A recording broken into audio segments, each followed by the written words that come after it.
Saudações a vocês que acompanham este canal, sejam bem-vindos ao PL MMA número 123, em que daremos prosseguimento à nossa série, lendo mais 3 entradas ou 3 capítulos do livro 10º das Meditações de Marco Aurélio, isto é, capítulos 3º, 4º e 5º, ou entradas de número 3 a 5.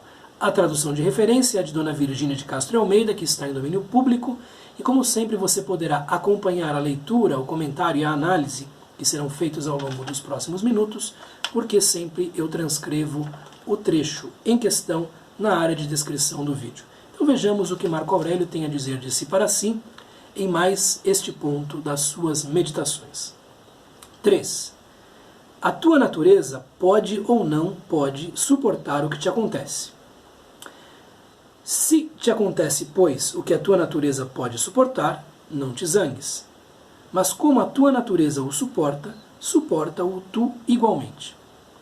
E se te acontece o que a tua natureza não pode suportar, não te indignes, pois em breve cessará destruindo-te.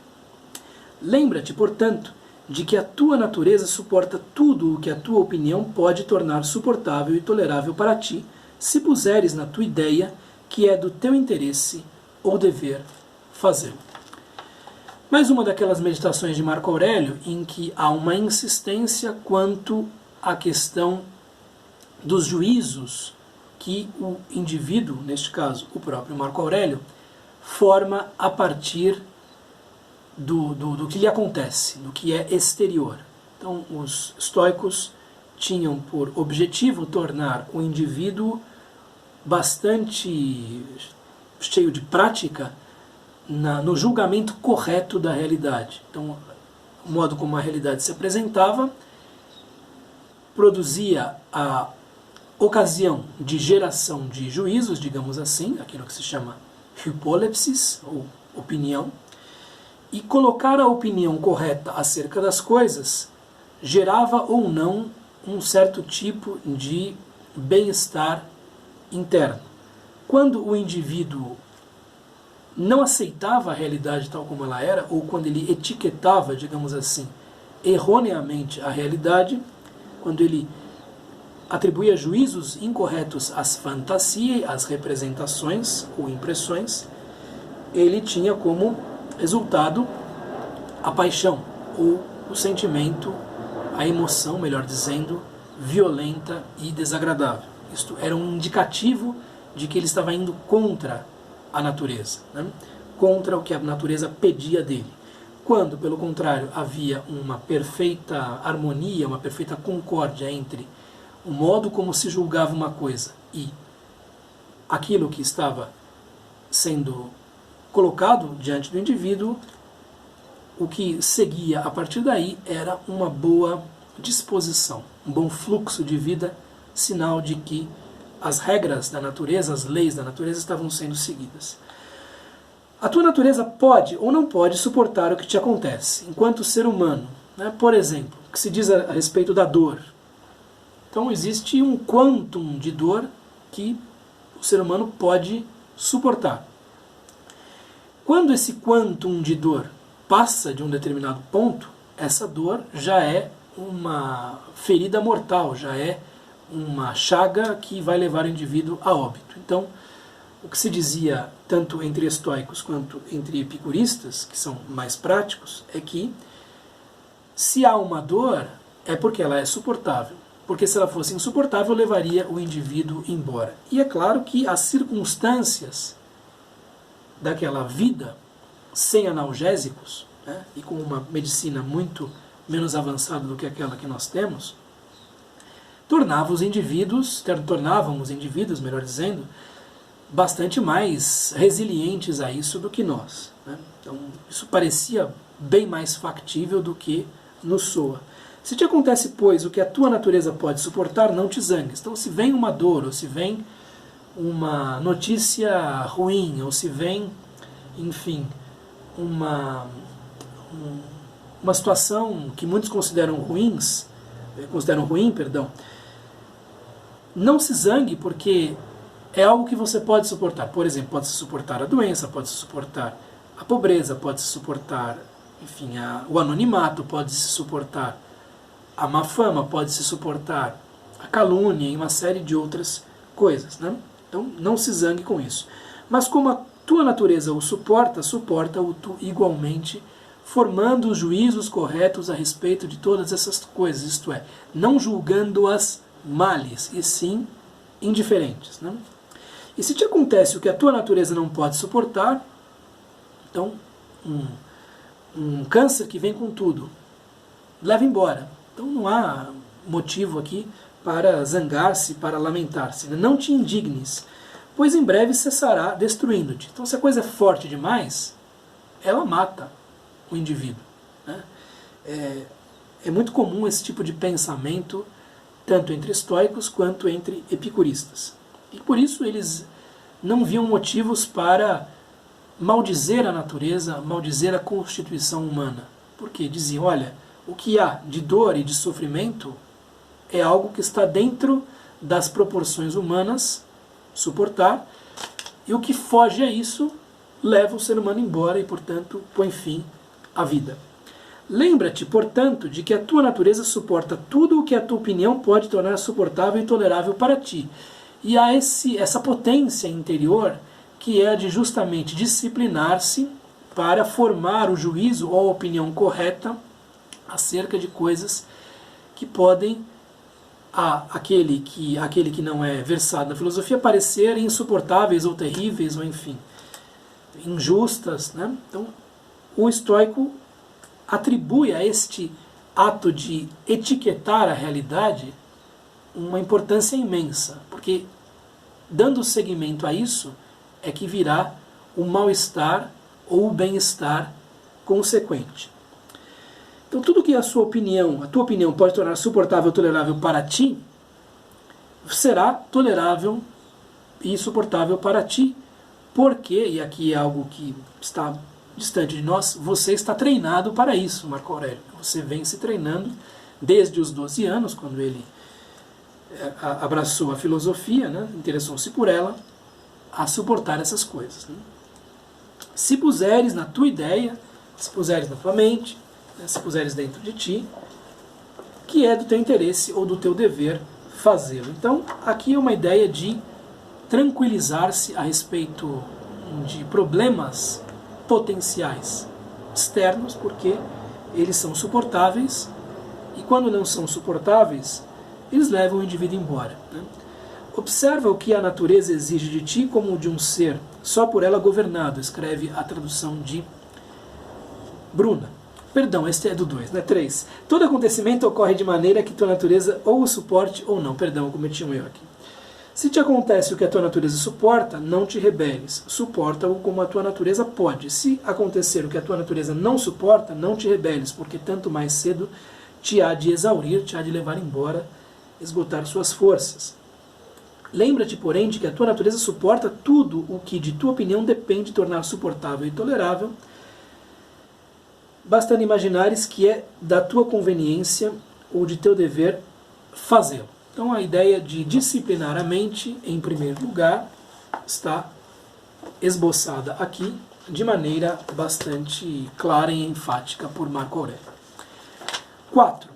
Se alguém segue caminho errado, mostra-lhe o seu erro com benevolência. E se nada conseguires, atribui a culpa só a ti, ou nem sequer a ti.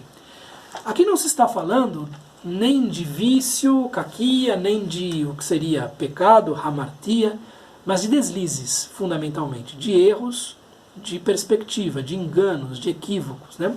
Percalços. Então, se alguém segue caminho errado, se alguém erra, não com consciência, né? Mostra-lhe o seu erro com benevolência. Seja benevolente para com esta pessoa. Eu gosto muito de uma observação feita por um dos tradutores franceses, Barthélemy Saint-Hilaire, que diz assim: é mais fácil para as naturezas doces ser benevolente para com o erro do outro, do que para as naturezas enérgicas, né? E, de fato, existe uma diferença, né, de tratamento. Nós vemos que algumas pessoas são mais condescendentes, não no mau sentido, enfim, levam menos a mal os erros de outrem do que outras pessoas, né? Então, se ele se engana, ensina-o com bondade e mostra-lhe o erro, diz a tradução de Bruna. Então, é um engano, é um mistake, né? um méprise, né? Enfim, é uma coisa feita erradamente, uma tomada de ação errada, né? E se nada conseguires, atribui a culpa aos fatis. Então, se você não conseguir ensinar esta pessoa que está errando, né? Ou você é o culpado, ou nem você é o culpado. Quer dizer, não se recrimine neste caso. Não se está falando aqui de problemas mais graves, não se está falando aqui de vícios, de hábitos reiterados, de coisas que nós poderíamos atribuir a uma má intenção, malícia, maldade, nada disso. Está se falando de erros, de enganos, de falhas, né? Falhas de ação. Então você pode ensinar esta pessoa que está errando, está se enganando, e se não conseguir, ou você não foi suficientemente didático com ela, ou ninguém tem culpa. Não é necessário se recriminar por isso. É um belo de um preceito, né, de si para si, e bastante útil, bastante aplicável, né? Por fim, 5. Eu acabei de errar lendo o 2, né? Enfim, espero que vocês acolham o meu erro com benevolência, né? E por fim, aqui a 5, né? Qualquer coisa que te aconteça era-te destinada do fundo da eternidade, e o encadeamento das causas tinha tecido na mesma trama a tua existência e esse acontecimento. Aqui é aquela ideia, cara, aos estoicos, de providência, pronoia, né? De uma inteligência divina que governa a tudo e que funciona como uma espécie de DNA do universo, né? Então existe uma espécie de DNA de plano subjacente a tudo quanto existe, e entenda que essas coisas que acontecerão na sua vida, que caem na categoria de indiferentes, né? Que podem ser preferíveis ou impreferíveis, mas essas coisas que acontecem na vida estão destinadas a você desde a eternidade, desde sempre, né? E o que você pode determinar é o modo como reagirá a elas, se de uma maneira ou de outra. E o encadeamento das causas tinha tecido na mesma trama a tua existência e esse acontecimento. Quer dizer, tanto a tua existência quanto esse acontecimento já estão contidos, de alguma maneira, na mente do universo, na mente do cosmos, nessa pronoia, né? Nessa providência, ou nesse DNA que subjaz a tudo.